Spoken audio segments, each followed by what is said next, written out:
বিসমিল্লাহির রহমানির রহিম। আসসালামু আলাইকুম। যারা এই মুহূর্তে বিসমিল্লাহ এগ্রোভেট পেজ এবং ইউটিউব চ্যানেল থেকে ভিডিওটি ওপেন করলেন তাদেরকে অসংখ্য ধন্যবাদ। আজকে আমি ছাগলকে সিমেন্ট দিব, কিভাবে দেই। আসলে গরুকে যেভাবে আপনার থোয়িং করতে হয়, ও 96 থেকে 98 ডিগ্রির মধ্যে রেখে পানি থোয়িং করতে হয়, সেভাবে সেম নিয়মে আমি ছাগলকে সিমেন্ট দেওয়ার জন্য থোয়িং করে নিব।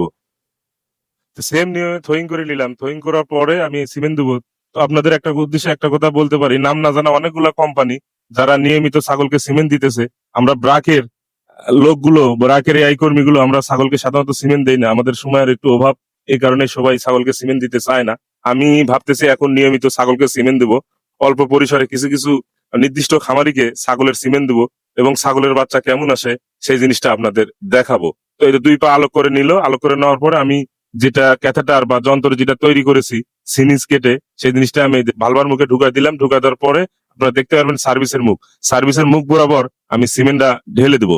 এই এই এই ফাঁকে একটা কথা বলে দিই, আপনাদের ছাগি হিটে আসার 30 থেকে 40 ঘন্টার মধ্যে আপনারা অবশ্যই ছাগিকে সিমেন্ট দিবেন। 30 ঘন্টার আগে কখনোই ছাগিকে সিমেন্ট দিবেন না।